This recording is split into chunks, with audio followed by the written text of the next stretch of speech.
Hola a todos, ¿cómo andan? Espero que estén muy bien y si no lo están, Espero que lo estén trabajando. bienvenidos después de mucho tiempo a un nuevo episodio de este canal en el cual intentamos debatir, hablar y reflexionar sobre ciertas cuestiones de la vida cotidiana que de una u otra manera a todos nos interpelan. Como habrán visto, tuvimos un break bastante grande, nuevamente tema de mis vacaciones, tema de que es muy difícil que iniciamos nuestras agendas, pero acá estamos firmes al pie del cañón. Nuevamente, siempre volvemos, no importa cuánto tardemos, vamos a volver siempre.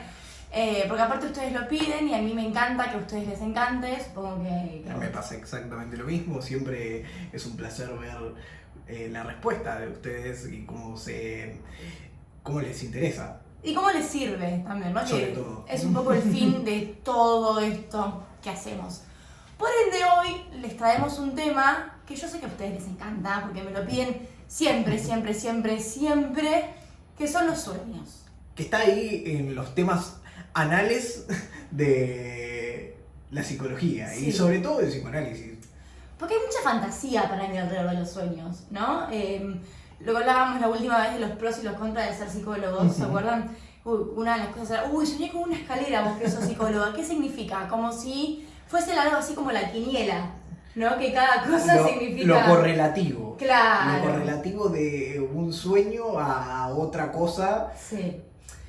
Algo que a mí me encanta siempre como desmitificar es el miedo que hay en el sueño, ¿no?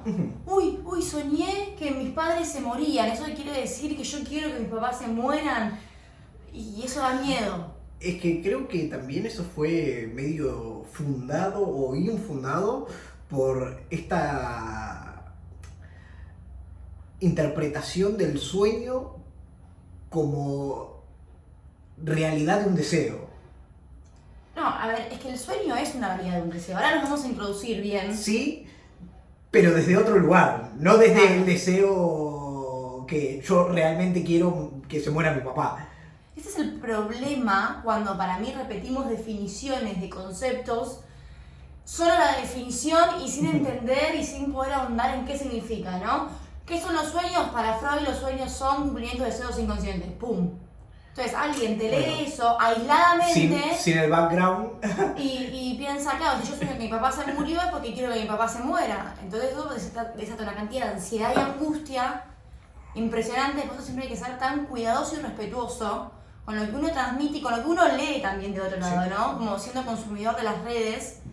Bueno, Poder entenderlo. claro. Bueno, en ciertos puntos, creo también a Freud muchas veces se lo critica en otros aspectos por esa misma lectura, ¿no? A ver. Por ejemplo, desde el lado del feminismo y la posición de la mujer, sobre la envidia del pene.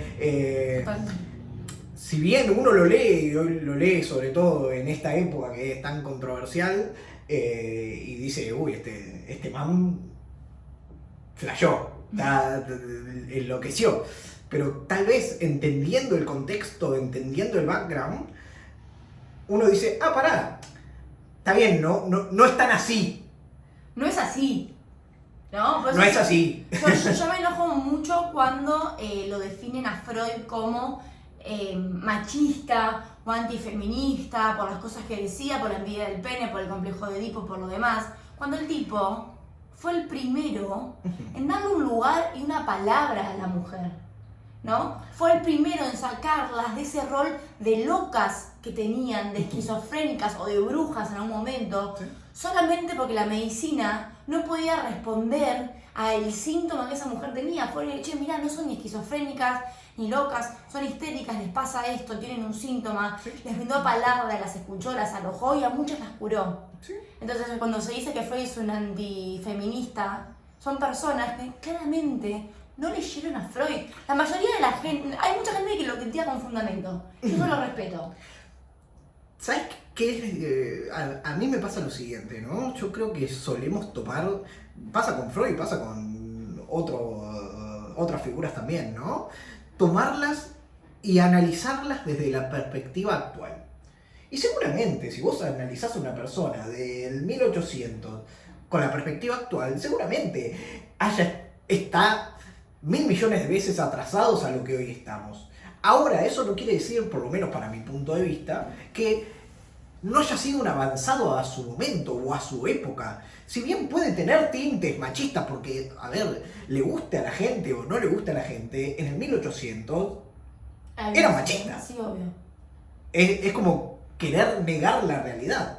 Ahora, dentro de ese contexto machista, él fue una de las personas que, como decías vos, alojó, dio lugar, dio escucha, y no solamente dio escucha, sino dio palabra también a esas mujeres que en ese momento eran desatendidas, porque la medicina en su momento no sabía qué era lo que le pasaba, y como decías vos, eran las locas. Excluidas de la sociedad. Sí. Ahora, yo lo que sí no comparto con vos es que por más que haya escrito en 1800, en 1900, eso sea desactualizado. Al contrario, me parece no. que...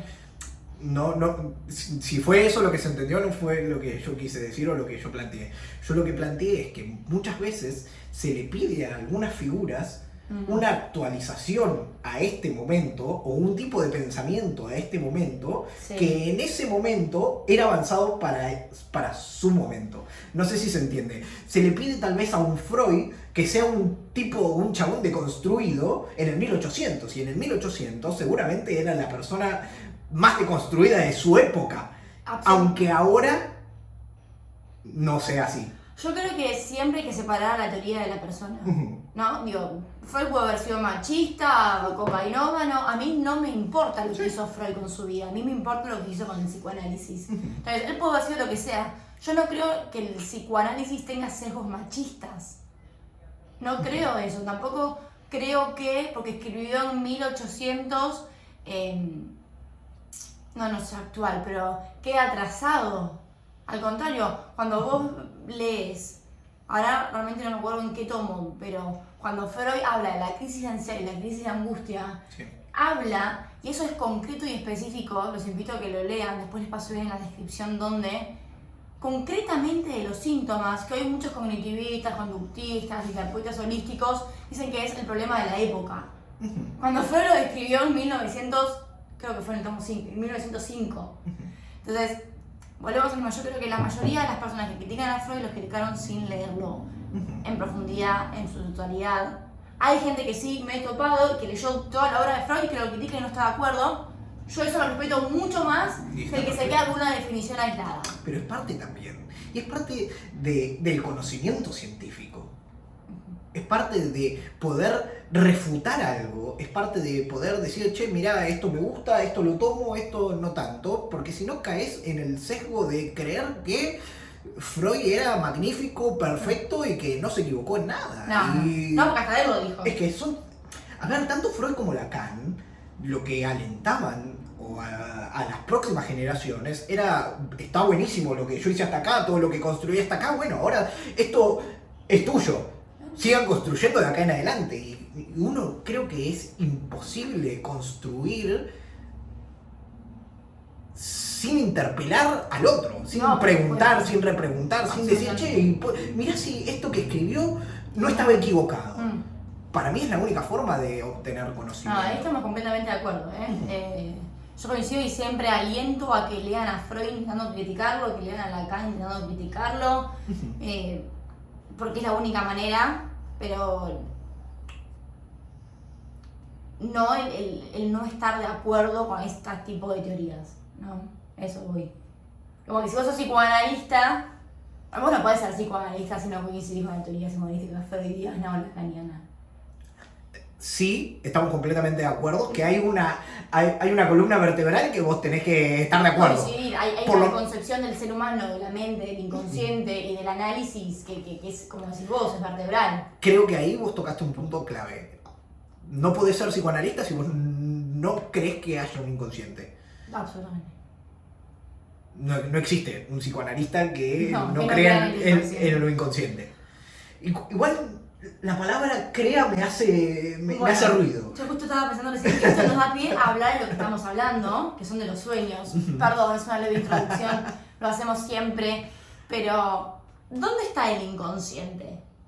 Sí, no sale en una tomografía, ni sale en una radiografía, ¿no? No es que tenemos el lóbulo frontal y a la derecha el inconsciente. pero en las manifestaciones del inconsciente uno puede ver concretamente al inconsciente. Bueno, eso es lo que plantea Freud cuando empieza a hablar sobre qué es el inconsciente, ¿no? Dice, tal vez el inconsciente no es un lugar tópico, no es un lugar, como decías vos, que yo pueda ubicar en alguna parte del cerebro. Entonces, se pregunta Freud, ¿cómo damos cuenta de que haya algo inconsciente? Y llega a la conclusión que es a través de sus manifestaciones que hay algo inconsciente. Entre una de ellas es el sueño. El sueño. Y eso es lo que venimos a hablar ahora.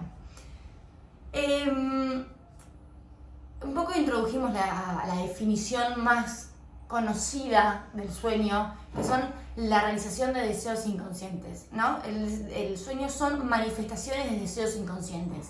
Es decir, en el inconsciente hay deseos que están sin satisfacerse, que en el sueño se logran cumplir. Ahora, ¿qué era esto de lo que estábamos hablando nosotros, que decíamos que esto da miedo aisladamente? Porque eso está disfrazado, chicos, como todo lo que aparece en el inconsciente. Las 5 manifestaciones del inconsciente advienen a la conciencia deformadas, disfrazadas. Entonces, si yo sueño que mi papá se muere o mis papás se mueren, hay que ver cuál es el significado oculto ahí. ¿Cuál es la metáfora en ese sueño? ¿Cuál es la compensación, el desplazamiento? No quiero volver esto una clase 100% teórica porque a lo mejor es un poco aburrido, pero a lo que voy es, hay una metáfora detrás del sueño. Y ahora que vos traes el tema de la metáfora, está bueno para no entender el sueño en su literalidad, como decís vos. Que si yo quiero, o no si yo quiero, si yo sueño que maté a mi mamá, maté a mi papá, la literalidad sea que yo quiero que se muera. Y acá viene otra cosa que a mí me parece maravillosa del psicoanálisis, de la singularidad de las cosas en psicoanálisis. Sí. O sea, no pensarlo en la universalidad. Por ejemplo, si vos soñaste, si Yamila sueña que mató a su mamá o mató a su papá por X, no quiere decir que en el sueño de Germán, si sueña lo mismo, signifique exactamente lo mismo, claro, que en el sueño de Yamila. Y ahí eso es lo que a mí me parece maravilloso. El uno, ¿no? La singularidad, sin dudas. Ahora, ¿a qué nos referimos con esto? Por ejemplo, viene un paciente a mi consultorio y dice que soñó que mató al padre.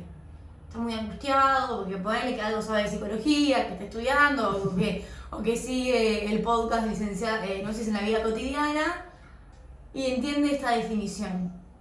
Pero empezamos a hablar, empezamos a asociar libremente con este sueño, y empezamos a dar cuenta que el padre cumple un lugar de ley. Ahí, ¿no? Que era un padre que inhibía, era un padre que no permitía la salida de la exogamia, era un padre que no le permitía a este paciente que se desarrolle en su vida personal porque estaba muy tomado por esta ley. Puede significar que el asesinato del padre sea el asesinato de esa ley, ¿no? Y la llave al mundo y la posibilidad de salir a ese mundo. Pero ¿qué pasa? Ni él, ni yo, ni Freud, ni Lacan, ninguno de los analistas de este mundo tienen la respuesta a qué significa el sueño. Sí, decime. No, ibas a decirlo. Bueno, es que la respuesta la tienen cada uno de los pacientes, solo que no saben que lo saben. Yo creo que la respuesta se construye, y se construye asociación libre mediante. O sea, ¿vos no crees que inconscientemente la respuesta ya se sabe? Ya está armada. Así que se construye. Yo creo que... Es que para mí va como por 2 caminos simultáneos. O sea, lo sabe inconscientemente, pero conscientemente lo construye. O sea, no es que uno de repente lo sabe y de la nada lo sabe. Yo creo que uno lo va construyendo y que construcción mediante llega a un conocimiento. Que puede ser en esa sesión como en no, Digo, ese deseo cumplido del sueño se puede descubrir en la sesión, tal vez no pasa.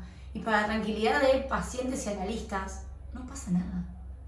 Si eso no se resuelve en una sesión, no pasa nada, porque el inconsciente no solamente resiste, sino que también insiste. Entonces, sobre todo, lo que nos adviene en una sesión va a advenir en otra con sueños o con otros formatos, con un lapsus, con un olvido, con un acting, con lo que fuese, porque esa es la forma que tiene de operar el inconsciente y hasta que no sea descubierto y hasta que no sea escuchado, no frena. Entonces, esto se los digo yo, pero no lo dice Freud, ¿no? Que tranquilos, que relájense, que lo que no se ve en una sesión de una u otra manera va a salir en otra, pero sí, perdón, que el saber, esto no está planificado, sí que el saber lo tiene el paciente y no nosotros. Por lo general nosotros no tenemos el saber.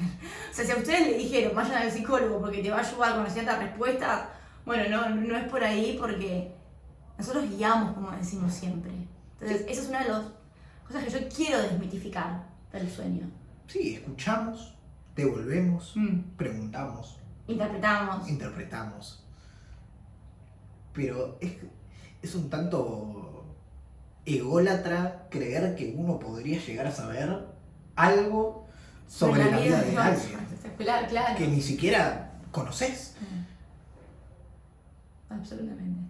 Después, otra cosa que tiene el sueño también, que me gusta aclararlo porque yo sé que ustedes escuchan estos videos y es inevitable, lo llevan a sí mismos, que es esto del resto diurno. Y a ver, si vos te quedás dormido viendo una película de marcianos, y es muy probable que sueñes con marcianos, eso no quiere decir que vos desees ser un marciano, ¿no? Sino que eso queda en la mente de uno y se reproduce en el sueño. Nos pasó mucho, a mitad de me ha pasado, o algo que viste en el día y vos te quedaste pensando con tu jefe, con el trabajo, con tu pareja, con tus hijos, y que eso se replique después en el sueño. Hay tal vez como que separarlo, ¿no? Bueno, Freud decía que ¿qué pasaba en los sueños?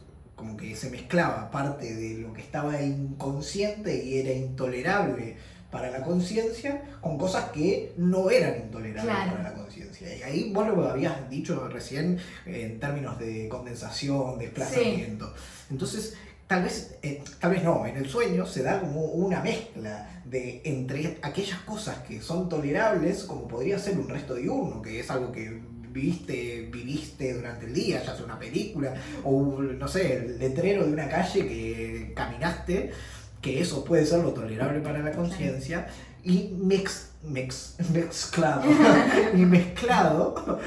me salió entre mix y mezclado, con lo que tal vez no es tan tolerable para la conciencia. Y ahí tenemos un leve aproximamiento, ¿está bien dicho? Aproximación.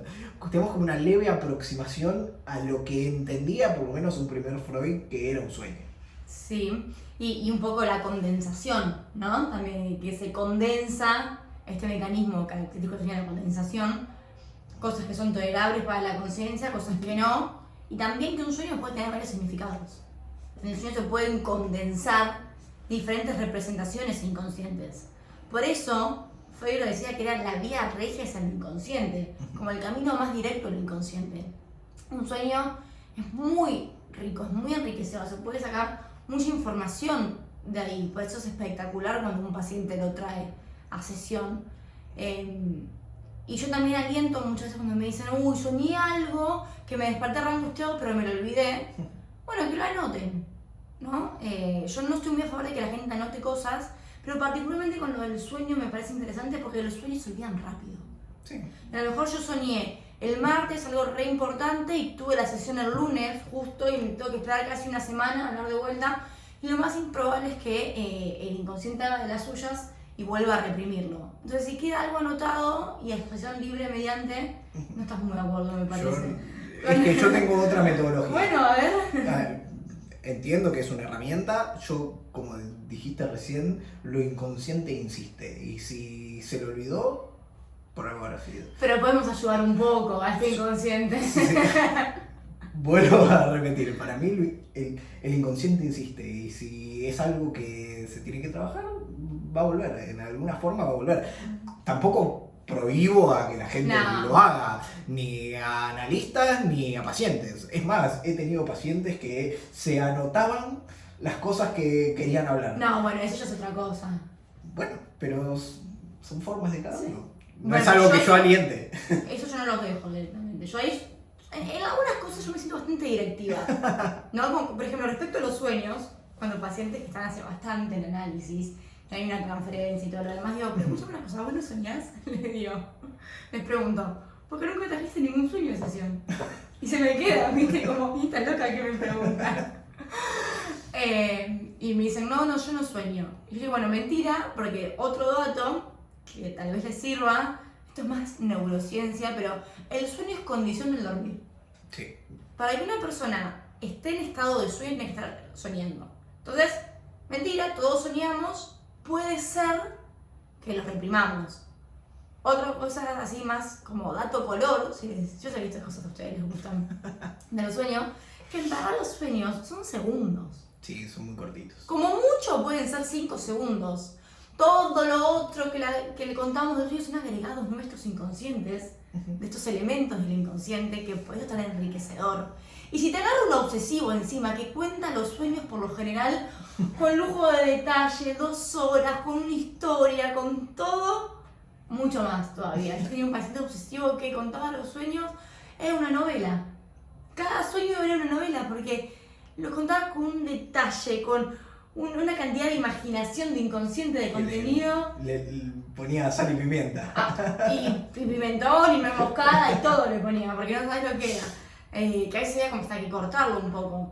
Pero esto me parece interesante, ¿no? Como los dos analistas, los dos con organización freudiana, lacaniana, y cada uno con un método también distinto a la hora de abordar y de tratar la clínica. Ambos entendemos el sueño de igual manera y tenemos formas diferentes. Es que, honestamente, para mí hay tantos psicoanalistas o métodos psicoanalíticos como psicoanalistas hay Claro. psicoanalizando. Es que a mí eso me encanta. Siento que es necesario, siempre y cuando seamos analistas. Sí. Es decir, cuando supervisamos, nos hagamos análisis, estudiemos y demás cuestiones, que dentro del psicoanálisis haya formas de ser analistas diferentes, me parece espectacular, porque esto que decíamos, yo tengo una forma pues, un poco más directiva, un poco más que interpelo, y viene alguien con una personalidad, te invento, más introvertida, y eso lo inhibe. Sí, lo avasalla. Lo avasalla. Bueno, por eso cuando alguien va a análisis y dice, no, la verdad, el análisis a mí no me gusta, no me sirve, tal vez es que no le gustó ese análisis, con ese analista. Y tal vez, para mí la relación paciente-analista es como cualquier otro tipo de vínculo. Vos no te llevas bien con todo el mundo. Y honestamente, hay una cuestión de piel. Hay gente con la que vos podés hablar mejor, con la cual vos no podés hablar mejor. Hay algo, me voy a poner junguiano, inconsciente colectivo, de que conectás o no conectás. Sí, pero después hay que ver por qué no conectás. ¿Por qué esa forma de ser avasallante, interpelante, no te gusta igual? Porque mi papá era así, entonces lo que sea. Sin dudas. También eso está bueno ser analizado. Bueno, ¿por qué no te gustó? Yo suelo preguntar mucho a mis pacientes que vienen de terapias anteriores, ¿qué pasó con su anterior analista? Muy bueno. ¿No? Como, ¿y por qué? ¿Dejaste? ¿Qué pasó? ¿Cómo te sentías? Porque por algo dejó. Los pacientes dejan y vuelven todo el tiempo. Pero por lo general algunos vuelven con el mismo analista. Sí. Entonces si vos cortás y cambiás, bueno, ¿qué pasó? Para ver también qué se jugó ahí. Eso también son datos que ayudan mucho. ¿Qué tiene que ver eso con el sueño? Nada. Asociación libre. Asociación libre. Pero volviendo un poco al sueño, si son pacientes y tienen sueños, llévenlos. Les juro que hay un montón de información de uno. Confíen en su inconsciente y sobre todo los consejos no están hechos para no ser cumplidos. Pero si yo les tuviese que dar un consejo es no le tengan miedo a su inconsciente. El inconsciente es más sabio que nuestro yo y que todos nosotros juntos. Digo, si ustedes hay un pensamiento que les da temor, hay una idea que les da temor, un sueño o lo que sea, vayan más allá de eso, ¿no? Y llévenlo igual, porque de este lado hay alguien que no los va a juzgar y que no los va a desalojar, ni echar, ni lo que sea, sino que los va a entender, sea lo que sea ese pensamiento. Y también tal vez eso los ayuda a entenderse mejor a ustedes, que ese pensamiento intrusivo y que ese sueño no era tan así como ustedes lo imaginan. Porque el yo también es jodido. Y yo hay una cantidad de especulaciones y de ideas que dan más miedo de lo que en verdad es. No sé qué pensás. Creo que una de las peores cosas que uno puede tener es miedo al miedo. Ah, Y uno empieza a tener miedo. Y si esto que pensé tal cosa, y si esto que pensé tal otra, y si esto que soñé y lo llevo hace que pase tal otra.